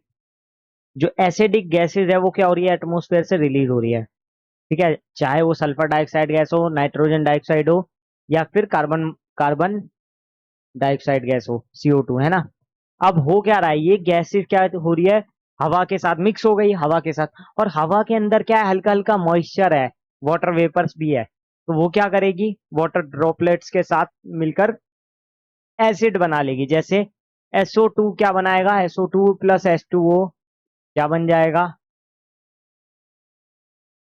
H2SO3 बन जाएगा। चलो ये वाला भी छोड़ो, सबसे ज्यादा कॉमन है CO2 प्लस H2O, क्या बनेगा, H2CO3, कार्बोनिक एसिड क्या बन जाएगा, H2CO3 बन जाएगा, ठीक है। NO2 प्लस H2O क्या बन जाएगा, क्या बन जाएगा, HNO3, नाइट्रिक एसिड क्या बन जाएगा, नाइट्रिक एसिड। समझ रहे हो? तो ये सारे जो एसिड्स बनते हैं, ये सारे जो एसिड्स बनते हैं, अब ये एसिड्स बन गए हैं, वाटर ड्रॉपलेट्स के साथ मिक्स है, तो क्या होगा, जब ये बारिश की वर्षा के रूप में गिरेंगे, तो हमें ऐसा लग रहा है कि ये क्या हो रही है, तो बारिश हो रही है, लेकिन इसका जो पीएच होगा ना, वो 7 से कम होगा। अब आपको पता है वाटर का पीएच क्या होता है, जल्दी बताओ। पीएच रेंज आपने पढ़ा है ना, 7, 0 से 7 तक होता है, फिर 0 से 14 तक, 7 से 14 तक, मतलब देखो 0 से 7 तक होता था हमारा एसिड, यानी एसिडिक, और 7 से लेके 14 तक होता था बेसिक। और वाटर जो होता था वो न्यूट्रल होता था। वाटर का पीएच क्या होता था, जल्दी बताओ। वाटर का पीएच होता था 7, है ना, वाटर का पीएच 7 होता था। अब ये जो रेन गिर रही है ना, ये जो बारिश हो रही है, इसका पीएच 7 होना चाहिए, क्योंकि ये तो पानी गिर रहा है, लेकिन इसका पीएच 7 नहीं होता। इसका पीएच पहुंच जाता है 5.6 तक। कितना, 5.6 तक। तो क्वेश्चन आ सकता है आपका पेपर में कि पीएच कितना होता है एसिड रेन का, तो लगभग 5.6 होता है। और कई बार जब बहुत ही ज्यादा एक्सट्रीम कंडीशन आ जाए और ये 2 और 3 तक पीएच पहुंच जाए, तो ये हाईली एसिडिक हो जाता है, क्योंकि आपको पता है पीएच रेंज से आपको पता है 0 से 7 तक एसिडिक है, लेकिन अगर इसकी वैल्यू 4 तक है तो ये बहुत ज्यादा एसिडिक नहीं है। 4 तक ये बहुत ज्यादा एसिडिक नहीं माना जाता है। हाईली एसिडिक कहाँ तक होता है? 0 से 3 तक। अगर पीएच की वैल्यू 0 to 3 है तो वो हाईली एसिडिक होता है, ये याद रखो। 0 से 3 में वो हाईली एसिडिक होगा। तो अगर पीएच 3 से कम पहुंच जाए तो वो बहुत हाई एसिडिक हो जाएगा। अब 4 से लेके 6 तक या 4 से लेके 7 तक ये वीक एसिड होता है। क्या होता है? Weak acid. तो यहाँ पर ये जो पीएच लगभग हमको देखने को मिल रहा है 5.6, ये वीक एसिड है लेकिन है तो एसिडिक। अब इसका असर क्या होता है? इसका असर होता है कि जैसे आप देखोगे ना, ताजमहल या बड़े बड़े मॉन्यूमेंट्स है ना हमारे, उसका जो रंग है वो फेड होने लगता है। और इसके अलावा भी बहुत सारे, जैसे पेड़ का उजड़ जाना, यहाँ पर आपको देखने को मिल रहा है ना, एसिड रेन गिरी, क्या हुआ? सब कुछ तबाह हो गया, फॉरेस्ट तबाह हो गए। ये सारी चीजें हमें एसिड रेन के थ्रू देखने को मिलती है। तो अब आप समझ गए एसिड रेन क्या है? एक बार पढ़ लेते हैं। The term acid rain is used to describe all precipitation, rain, snow, fog, dew that are more acidic than normal water. मतलब समझ गए? कुछ भी है, चाहे रेन है, फॉग की तरह वो गिर रहा है, हल्का हल्का गिर रहा है, लेकिन वो रेन जैसा ही होता है। मेनली हम उसको एसिड रेन इसीलिए बोलते हैं क्योंकि वो ऊपर से मॉइस्चर की तरह ही गिर रहा है, पानी की तरह ही गिर रहा है। लेकिन उसका जो पीएच है वो एसिड एसिड से कम है। मतलब पीएच जो है वो वाटर से कम है, 5.6 है, यानी कि वो ज्यादा एसिडिक है वाटर से। यही बात हुई ना, पीएच कम होने का मतलब क्या है? ज्यादा एसिडिक है। पीएच जैसी 7 से कम होता है वो एसिडिक हो जाता है, 7 से ज्यादा होता है बेसिक हो जाता है। और वाटर का तो 7 होता है। तो वाटर से कम है पीएच, इसका मतलब वो हाईली एसिडिक है। Normal rain is only slightly acidic having pH about 5.6। इसमें कहा है कि अगर कोई भी रेन हो रही है और उसका अगर पीएच 5.6 तक भी जा रहा है, अगर सपोज करो जो हमारी नॉर्मल रेंज हो रही है उसकी जो रेंज है वो 5.6 से 7 तक है, अगर जो हमारी नॉर्मली रेन हो रही है उसकी पीएच 5.6 से 7 तक जा रही है, तो हम उसको एसिडिक रेन नहीं बोलेंगे, हम उसको एसिड रेन नहीं बोलेंगे। लेकिन जैसे ही ये 5.6 से कम आ गया या 5.6 आ गया, तो वैसे ही हम इसको क्या बोल देंगे? एसिड रेन बोल देंगे। समझ गए? This is because carbon dioxide gas react with it form weak carbonic acid. Carbonic acid अभी मैंने बताया ही था कैसे बनता है। CO2 + H2O करो, ये बन गया कार्बोनिक एसिड। बस यही तो करना था। समझ गए? अब देखो कॉजेज ऑफ एसिड रेन। अब ऐसा क्यों होता है कि एसिड रेन हो जाती है? तो देखो, सबसे बड़ा रीजन तो हम खुद ही हैं, फ्यूल्स का सबसे बड़ा रीजन फ्यूल्स है। तो ये जो हमारे फॉसिल फ्यूल्स है ना, इसके अंदर कंपाउंड्स होते हैं। इसके अंदर कंपाउंड्स कौन कौन से होते हैं? नाइट्रोजन हो गए, सल्फर हो गए, ठीक है, कार्बन को भी ले लेते हैं। तो जब इनका कंबशन होता है लार्ज अमाउंट में, तो जो सल्फर डाइऑक्साइड गैस है वो रिलीज होती है एक तो, और ऑक्सीजन नाइट्रोजन की ऑक्साइड से रिलीज होती है जैसे NO2, और कार्बन डाइऑक्साइड गैस रिलीज होती है, ये तो हमें पता ही होगा एटमॉस्फेयर में। अब ये वाली जो ऑक्साइड है वो कहाँ जाती है? वाटर के पास जाती है। मैंने अभी दिखा भी दिया ना, ये यहाँ पर देखो, इसमें ये वाले देखो, ये फ्यूल का जो कंबशन हुआ उससे क्या कौन कौन सी गैसेज निकली? SO2, NO, NO2 और CO2। अब ये जाएगी कहाँ पर? वाइंड में, जहां पर हमें एयर मॉइस्चर के साथ साथ थोड़ा सा मॉइस्चर मिल रहा है, यानी वाटर वेपर्स मिल रही है एक तरीके से, उसके साथ ही मिक्स हो जाती है। फॉर्मेशन ऑफ नाइट्रिक एसिड, इसमें क्वेश्चन आ जाता है कई बार। नाइट्रिक एसिड मतलब HNO3। तो इसकी फॉर्मेशन कैसे होती है? पहले तो NO से NO2 बनता है, फिर NO2 वाटर वेपर से यानी H2O से रिएक्ट करके HNO3 बना लेता है। Nitrogen and oxygen combine in the presence of thunder and lightning, oxides of nitrogen are also produce by internal combustion engine. अब ये भी कहाँ से मिल रहे हैं? हम इंटरनल कंबशन इंजन यानी IC इंजन।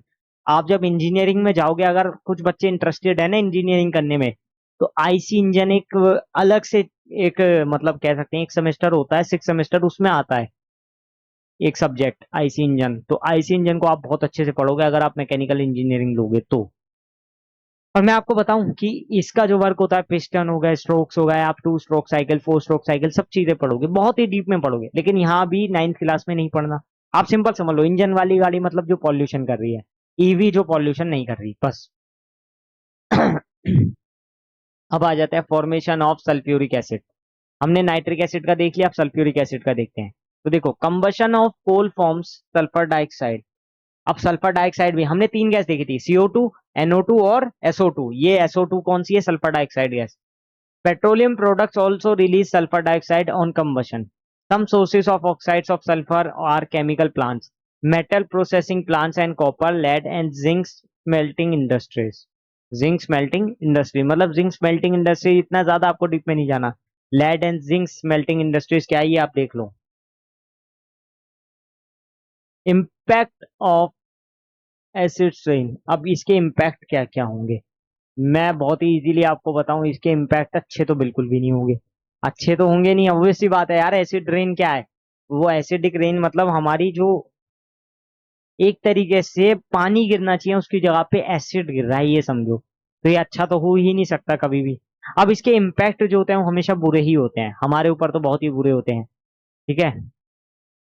और अगर आप देखोगे ना किसी के घर पे टीन की चादर बिछी हुई है, टीन की या फिर एल्यूमिनियम की चादर बिछी हुई है, किसी की भी है, कॉपर के वायर्स होते हैं, ये भी आपने देखा होगा ना. या लोहे के मतलब ऊपर से वो लगा रखे होते हैं ना कुछ खंडे खंडे, हमारे इधर खंडे बोलते हैं उसको. या फिर सरिये लगे होते हैं लोहे के. तो आप एक चीज देखना, कभी भी जैसे ही रेन होती है ना बारिशों के टाइम पे, उस सब में जंग लगने लगता है, कोरोजन आ जाता है. वो क्यों होता है? इसकी वजह से होता है, एसिड रेन की वजह से. एसिड रेन जो है ना वो मेटल में कोरोजन बढ़ा देता है. ये चीज ध्यान रखो, क्या बढ़ा देता है? कोरोजन बढ़ा देता है.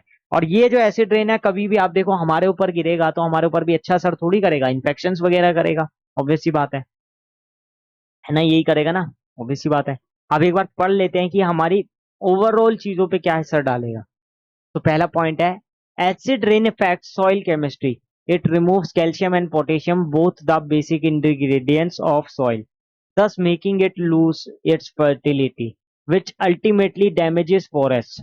मतलब ये सॉइल की जो हमारी फर्टिलिटी रेट है ना उसको भी कम कर देता है, जिसकी वजह से वहां पर फॉरेस्ट में जो है हमें एक तरीके से डैमेज देखने को मिल रहा है.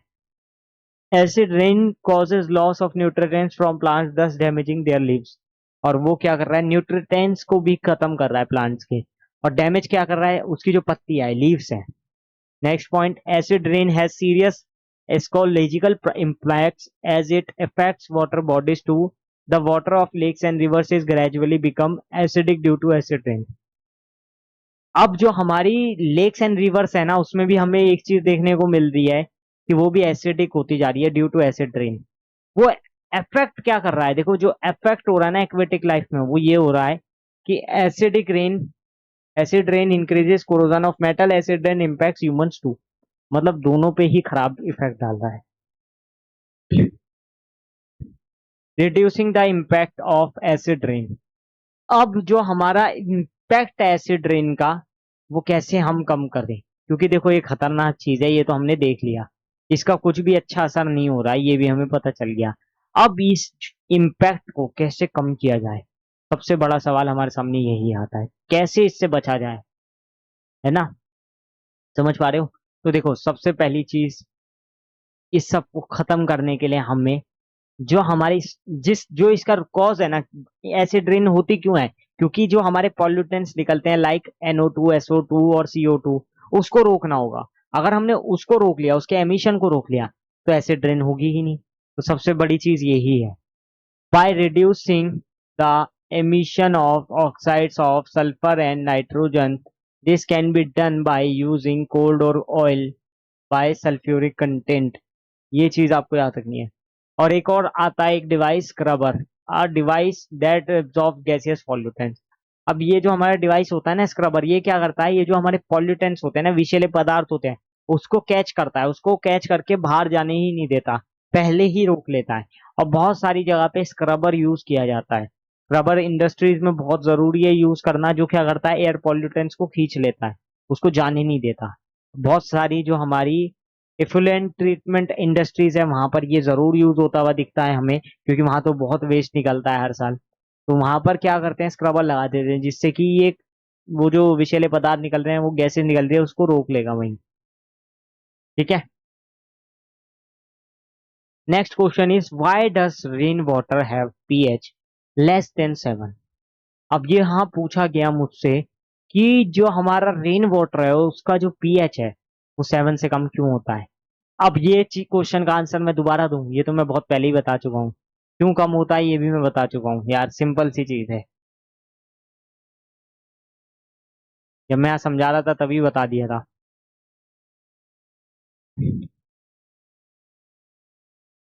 क्यों होता है? क्योंकि देखो, जो हमारा कार्बन डाइऑक्साइड गैस है वो H2O के साथ रिएक्ट करके क्या बना लेता है? कार्बोनिक एसिड बना लेता है ना? और जिसकी वजह से वो हमारा वीकली क्या हो सकता है? वीकली एसिडिक हो जाता है। तो यहाँ पर आंसर में भी आप वो लिख सकते हो। मैं थ्योरी नहीं लिखवा रहा हूँ, मैं सिर्फ आपको बता देता हूँ इस तरीके से। देखो, CO2 H2O के साथ रिएक्ट करेगा और क्या बनाएगा? H2CO3 बनाएगा, जो कि क्या होता है? वीक एसिड होता है। क्या होता है? वीक एसिड होता है। एंड ड्यू टू,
ठीक है, समझ आ गया? The acidity The acidity of acid rain is higher than normal rain, so pH remains less than 7 because normal water has pH equals 7. ठीक है, समझ आ गया? Next is pH of acid rain is sometimes as low as 2. Explain. ऐसा क्यों होता है? ये question वैसे मैं आप पे छोड़ता हूँ, आप बताना। बट लेकिन ये मैंने बता दिया था वैसे, कि जब हम कभी भी जो हमारे एयर पॉल्यूटेंट्स है वो ज्यादा मात्रा में यूज करने लगते हैं तो क्या होता है?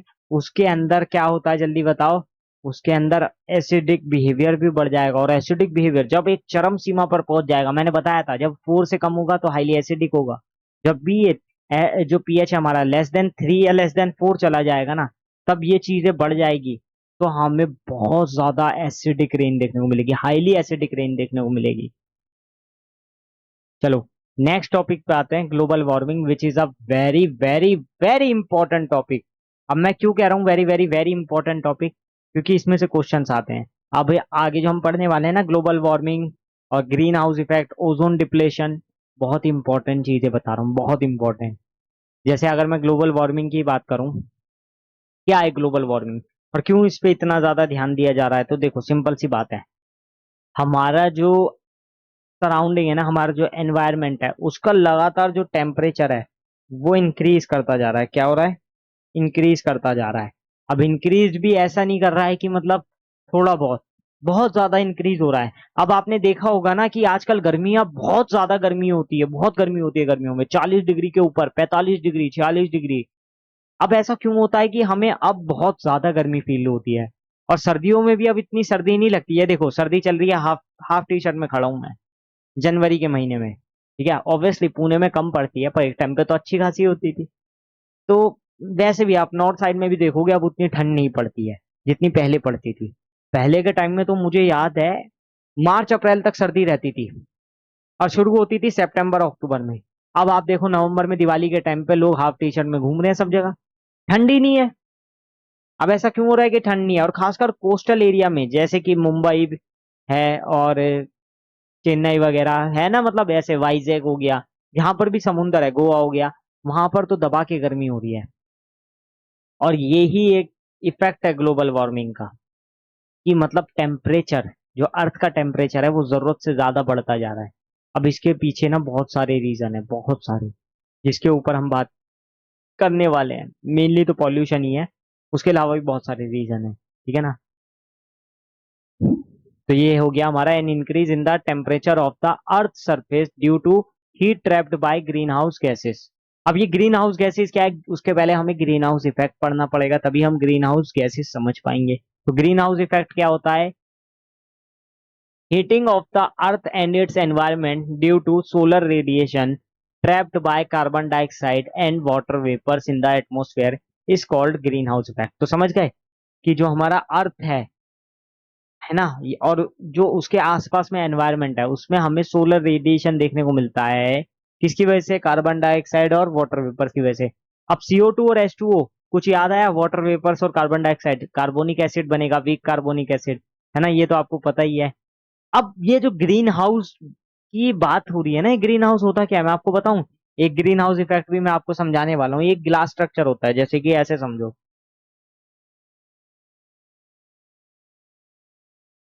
कई बार होता है ना, यहाँ पर देखो प्लांट्स लगे हुए हैं, यहाँ पर प्लांट्स लगे हुए हैं इस तरीके से, फसल लगी हुई है इस तरीके से, ठीक है।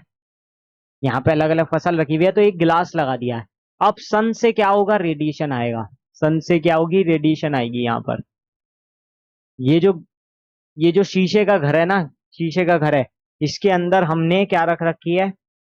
सपोज करो हम फार्मिंग कर रहे हैं यहाँ पर, ठीक है, यहाँ पे फसलें हैं, जो भी हम फसल कर रहे हैं, समझो हम गुलाब उगा रहे हैं, ठीक है।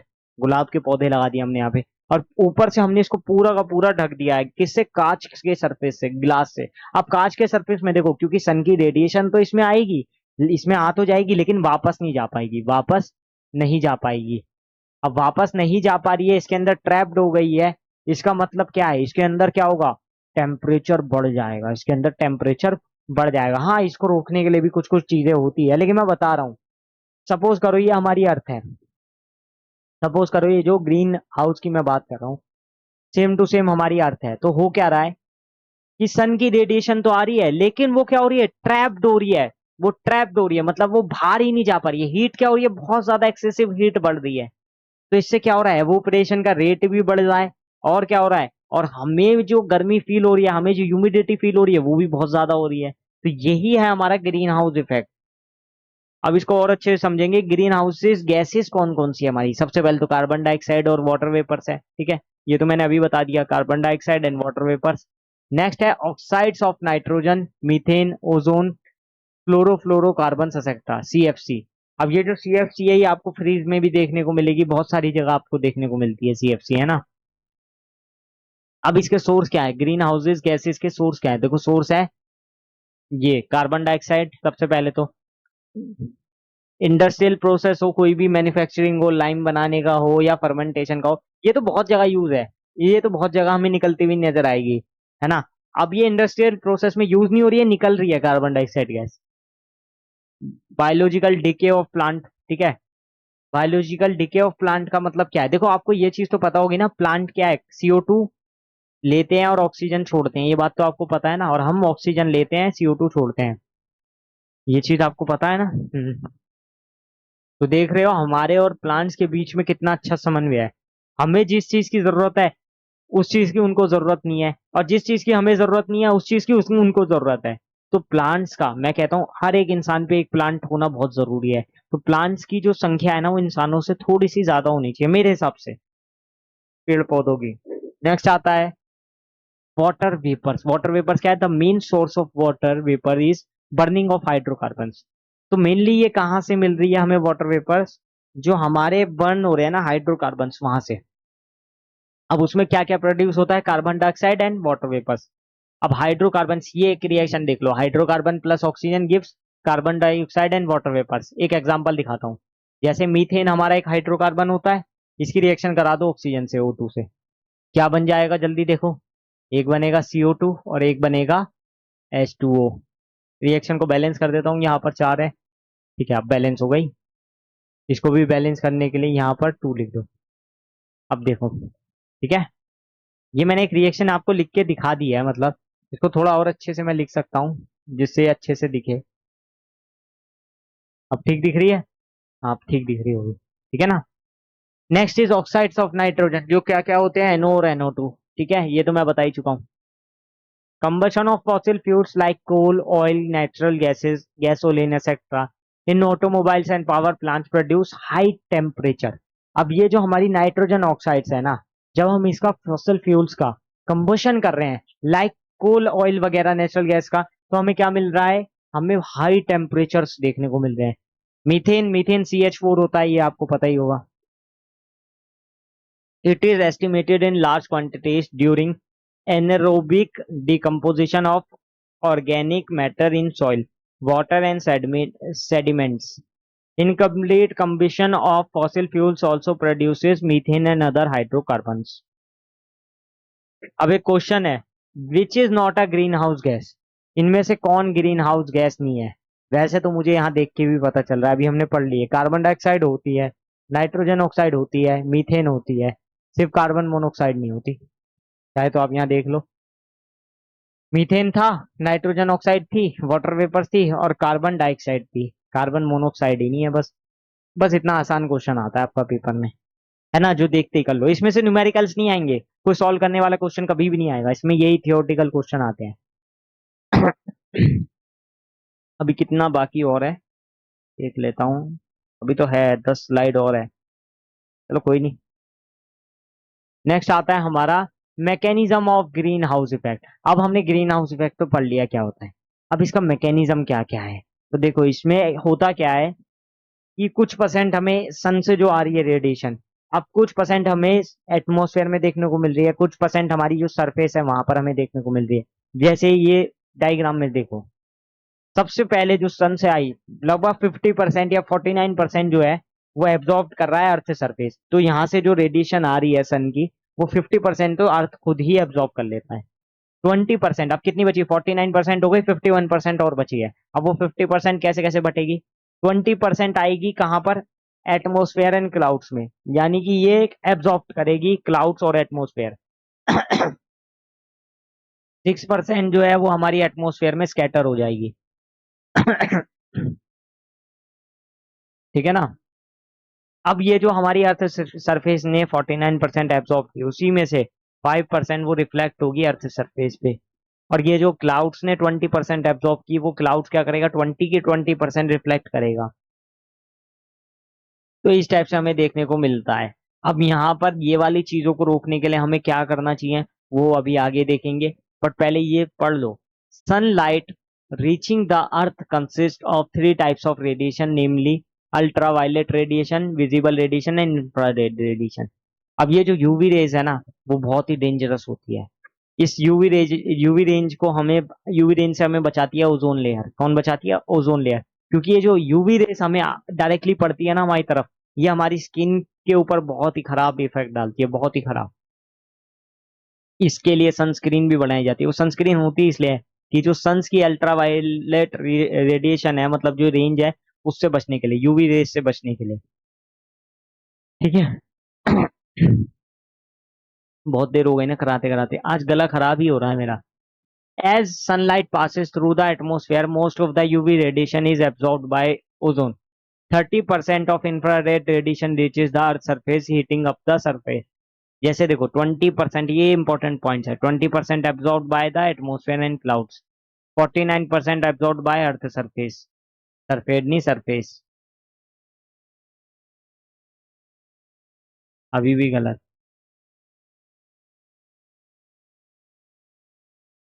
ठीक है।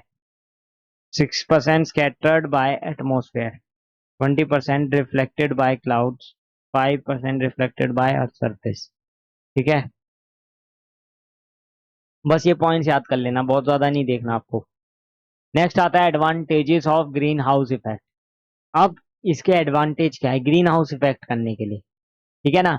एक तो सबसे बड़ा हमने देखते हैं प्लांटिंग में, है ना, फार्मिंग में हम बहुत ज्यादा देखते हैं कि इसका क्या इफेक्ट्स हो सकता है, क्या एडवांटेज हो सकते हैं। और ये हमारी जो एवोल्यूशन आई है, जो न्यू फार्मिंग आई है, उसमें क्या इफेक्ट डालती है, क्या इंपॉर्टेंट रोल प्ले करता है। ठीक है ना, एक बार मैं वो दिखाता हूँ। So greenhouse effect has played an important role in the evolution of life on Earth. Without the greenhouse effect, the Earth would then become as cold as barren as the moon. मतलब बिना इसके हमारा जो एक तरीके से अर्थ है ना, वो इतना ज्यादा ठंडा हो जाएगा, इतना ज्यादा ठंडा हो जाएगा कि मतलब हम एक्सपेक्ट नहीं कर पाएंगे। It is necessary for evaporation of water and formation of clouds leading to rain. Evaporation का मैंने बताया ना, आजकल एवोपरेशन का रेट हो रहा है, इसीलिए हमें अनकंट्रोल्ड रेन देखने को मिल रही है बहुत ज्यादा। हाँ, इसका बहुत ज्यादा होना भी ठीक नहीं है, लेकिन लेकिन ये चीज भी है कि ये जरूरी भी है, एवोपरेशन होने के लिए भी जरूरी है। ठीक है, और क्लाउड्स फॉर्मेशन भी तो ऐसी होता है, बारिश कैसे होती है, ऐसी होती है। Next is effects of global warming. अब ग्लोबल वार्मिंग जो है हमारी, उसके इफेक्ट्स क्या हो रहे हैं इस पे। देखो, ग्लोबल वार्मिंग से हम सब परेशान हैं, जैसे कि ग्लोबल वार्मिंग से फॉरेस्ट बर्बाद हो रहे हैं, हमारा जो समुद्र है उसके अंदर क्या हो रहा है, उसका जो लेवल है वो बढ़ता जा रहा है, बढ़ता जा रहा है। अब एक दिन ऐसा आएगा कि वो इतना ज्यादा बढ़ जाएगा कि हम उसको बर्दाश्त भी नहीं कर पाएंगे। ऐसा भी एक दिन आएगा, मैं बता रहा हूँ।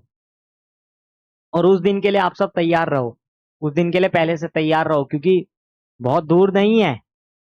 और जैसी अब हालात चल रहे हैं ना, चीजें तो बद से बदतर होती ही जाएगी, ये मान के चलो। तो एक बार मैं पढ़वा देता हूँ आपको। Rise in sea level, first point यही है मेरा। Due to global warming glacier and polar ice caps have started to melt. अब इसी की वजह से क्या हो रहा है, क्योंकि गर्मी बहुत ज्यादा बढ़ गई है, तो क्या हो रहा है, ग्लोबल वार्मिंग की वजह से जो ग्लेशियर है वो पिघल रहा है। पोलर आइस जो है, जो पोलर आइस मतलब, पोलर मतलब जो जगहें हैं वहां की जो बर्फ है पोलर में, मतलब ऊपर पहाड़ों पे, वहां पर क्या हो रही है, वो सब बह रही है, मतलब मेल्ट हो रही है हल्का हल्का, बहुत ज्यादा नहीं, हल्का हल्का। इसमें लिखा है ना started to melt and gradually this may lead to an increase in sea level. अब होगा क्या, ये पिघल के जाएगी कहाँ, समुद्र की तरफ। अब समुद्र का लेवल क्या हो जाएगा, बढ़ जाएगा। Global warming will cause more water to evaporate from water bodies, thus forming more water vapors. Since water vapors also contribute to greenhouse effect, global warming will further increases. अब हो क्या रहा है, जितना ज्यादा ग्लोबल वार्मिंग हो रहा है उतना ज्यादा क्या हो रहा है, एवोपरेशन का रेट बढ़ रहा है। मैंने बताया भी था, एवोपरेशन का रेट बढ़ रहा है, जो एक अच्छी चीज नहीं है। क्योंकि होगा क्या इसकी वजह से, ग्रीन हाउस इफेक्ट बढ़ेगा, ऑब्वियस सी बात है, और ग्लोबल वार्मिंग फिर बढ़ जाएगी, है ना। वाटर वेपर्स बढ़ रही है ना, वो भी तो एक तरीके से पॉल्यूटेंट का ही काम कर रहे हैं। नेक्स्ट है, global warming can lead to changes in rain pattern and the shift in crop zone. For example, the wheat producing zones will shift from Russia and Canada to the less fertile polar region. With destruction of forest, many species of wildlife will also begin to die out. मतलब देख रहे हो, rain का pattern change हो चुका है, मैंने बताया ना। आजकल हमें ज्यादा, और इस बार तो हुआ भी है, इस बार मानसून पहले आ गया था और लंबा चला था। इस बार मानसून गया है लगभग 3-4 महीने तक गया है, जो 1.5-2 महीने चलना होता है वो 3-4 महीने चला है। अब एक क्वेश्चन आता है, how can we reduce global warming. इसका आंसर आप दो, थोड़ा सोच के, 2 मिनट में आपको देता हूँ, सोचो इसका आंसर क्या हो सकता है बेटर।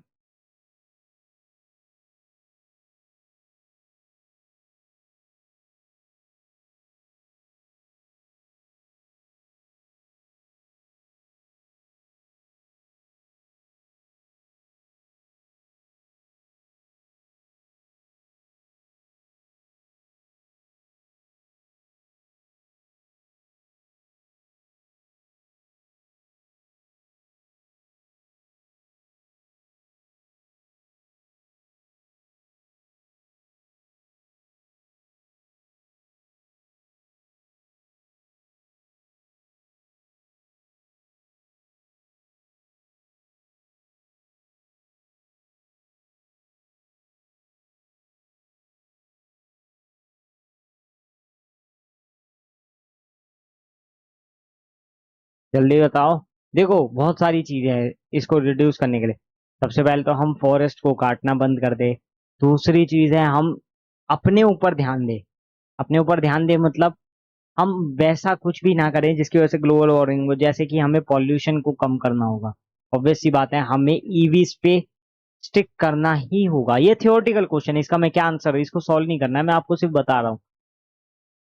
ठीक है, ये देखो, ये आ गया इसके लिए, ways of reducing global warming. ये क्वेश्चन आया, क्वेश्चन अराइज हुआ, उस क्वेश्चन का हमने आंसर यहाँ पर दे दिया।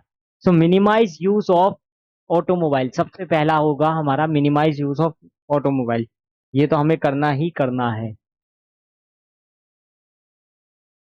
सेकंड आता है, plant more trees to increase the green cover.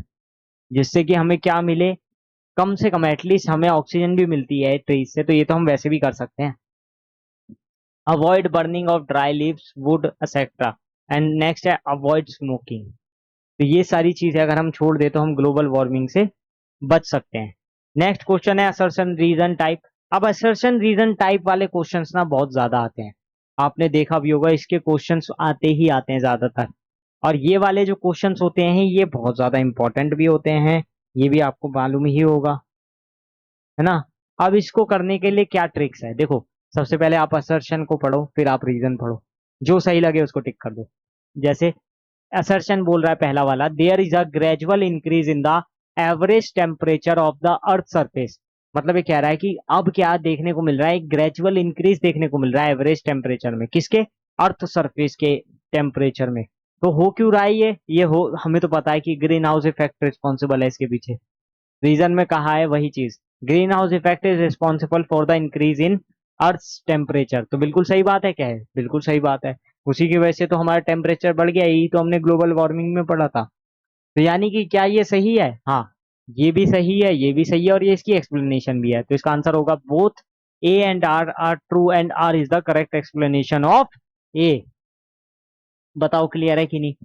इतने आसान आसान क्वेश्चन आते हैं और आप वो छोड़ के आते हो, क्यों, क्योंकि आप प्रैक्टिस नहीं करते हो। प्रैक्टिस करोगे तो अपने आप हो जाएंगे। नेक्स्ट आता है ओजोन। ये मेरा एक one of the most favourite topic है, क्योंकि देखो क्वेश्चन ये आता है कि ओजोन आपके लिए सही है कि नहीं। मैं मानता हूं ओजोन बहुत ही ज्यादा इंपॉर्टेंट है, खासकर यूवी रेडिएशन को रोकने के लिए। ये क्या करता है ना, ये एक टाइप की ब्लूइश गैस होती है। ओजोन होता क्या है, देखो ये ऑक्सीजन से बनता है, ऑक्सीजन प्लस ऑक्सीजन एटम, तो क्या बनता है, ओजोन बनता है। ठीक है ना, ये आपको पता है, ऑक्सीजन के ही ऑक्सीडेशन से ही बन जाता है, ऑक्सीजन O2। अब उसमें ऑक्सीजन ऐड करेंगे यानी वो ऑक्सीडेशन करेंगे तो क्या बनेगा, ओजोन बनेगा। ठीक है ना। अब ये क्या करता है, हमारे जो सन से अल्ट्रावायलेट रेज आते हैं ना, उसको रोकता है, उसको रोकता है। फंक्शंस में आप पढ़ो, इसके फंक्शंस इंपॉर्टेंट है, ये मैं बता दूं, इसके फंक्शंस में से क्वेश्चन ही आते हैं हमेशा ज्यादा। Yeah, the ozone layer act as a blanket in the atmosphere above 16 kilometre from the earth surface. मतलब अर्थ सरफेस जहां हम खड़े हैं ना, उससे 16 किलोमीटर ऊपर क्या है, एक ब्लैंकेट यानी एक लेयर की तरह काम करता है एटमोस्फेयर में। Ozone absorb the harmful ultraviolet rays coming from the sun. ये क्या करता है, ये एब्जॉर्ब कर लेता है जो भी हार्मफुल यूवी रेज आती है, कहाँ से, सन से। एंड प्रिवेंट करता है उसे कहाँ से, उसे कहाँ पहुंचने से, अर्थ पे पहुंचने से। मतलब जो भी सन से खराब गंदी हमारी रेज आती है ना, यूवी रेज आती है, उसको रोक लेता है और उसको अर्थ पे जाने से रोकता है।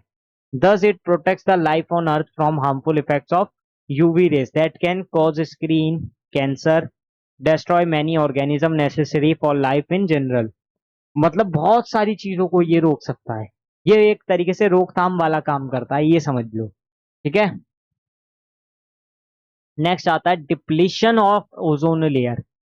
अब ये जो ओजोन लेयर है, इसमें डिप्लीशन क्या होता है और कैसे ये हमें देखने को मिलता है, ये सारी चीजों को हमें समझना है।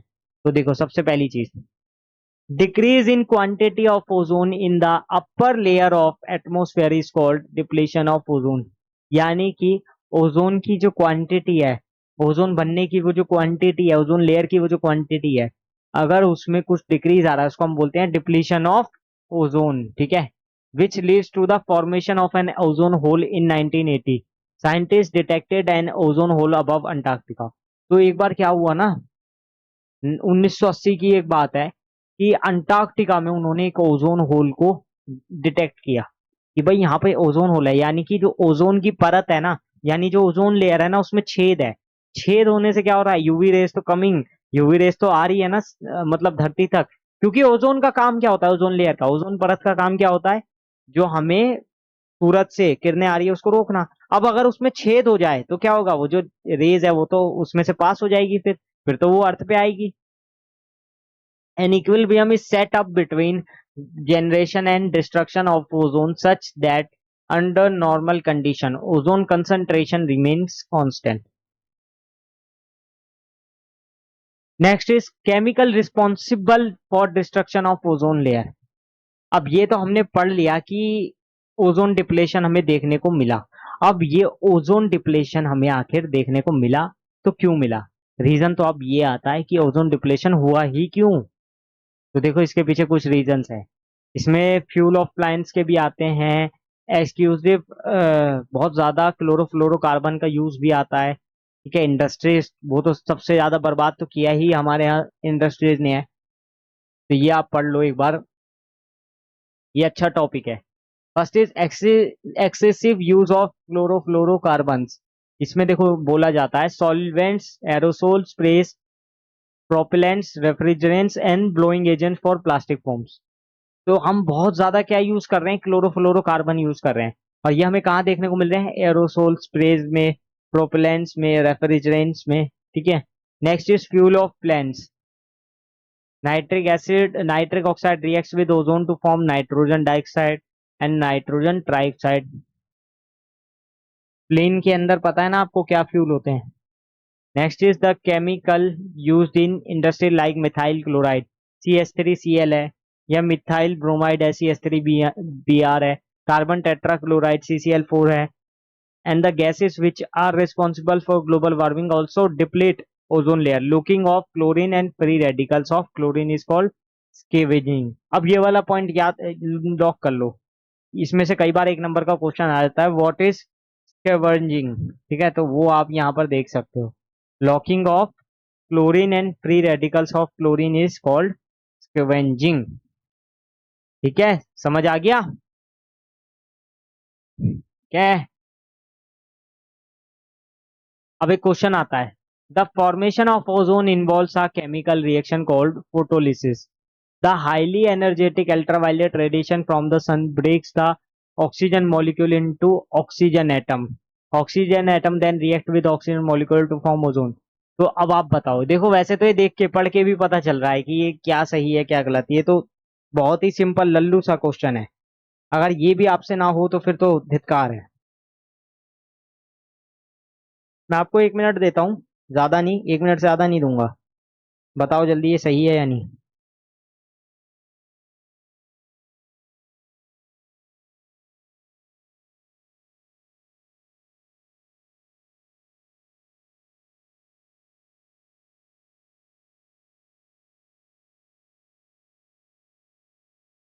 चलो मैं ही बता देता हूँ, चलो जिसने कर लिया वो अच्छा है, वो चेक कर लेना। देखो असर्शन में कहा गया था, the formation of ozone involves a chemical reaction called photolysis. ये बिल्कुल सही है, ये बिल्कुल सही है। जो ओजोन की फॉर्मेशन है, हमने यहाँ पर इस चैप्टर में पढ़ा नहीं है वैसे ओजोन की फॉर्मेशन के बारे में, मैंने भी नहीं करा है क्योंकि इतना ज्यादा इंपॉर्टेंट नहीं है। लेकिन हाँ, उस प्रोसेस को फोटोलिसिस कहते हैं, ये आप याद कर सकते हो, इसीलिए क्वेश्चन लिखा है कि कम से कम आपको अगर ये क्वेश्चन इस टाइप का आ जाए तो आपको ये ना लगे कि नहीं आता है। बाकी रीजन तो मैंने बताया, रीजन तो मैंने बताया, अभी आपको बता भी दिया था reason. The highly energetic ultraviolet, जो हाईली एनर्जेटिक यूवी रेस आ रही है सन से, वो क्या करती है, ऑक्सीजन मॉलिक्यूल को ऑक्सीजन एटम में ब्रेक करती है, ये हमें पता है। और ऑक्सीजन एटम फिर रिएक्ट करता है ऑक्सीजन मॉलिक्यूल से और क्या बनाता है, ओजोन। अरे मैंने बताया था ना, O2 + O क्या बनता है, O3। पहले क्या होता है, जो ऑक्सीजन है उसको यूवी रेस क्या चेंज करती है, ऑक्सीजन एटम में चेंज करती है।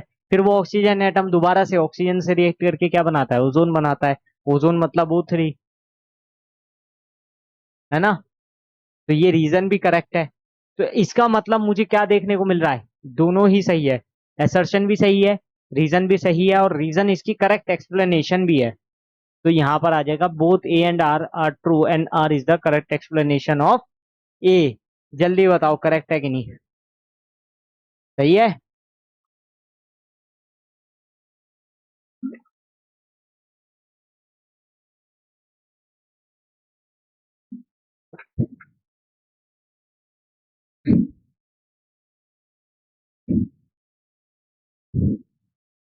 बस तो आज का ये लेक्चर यहीं खत्म होता है, ये पूरा का पूरा चैप्टर हमने वन शॉट रिवीजन में ही कंप्लीट कर लिया। ये अच्छा नहीं लग रहा, दोबारा चेंज कर दें, तो अब अच्छा लगेगा। रिश्ता वही सोच नहीं।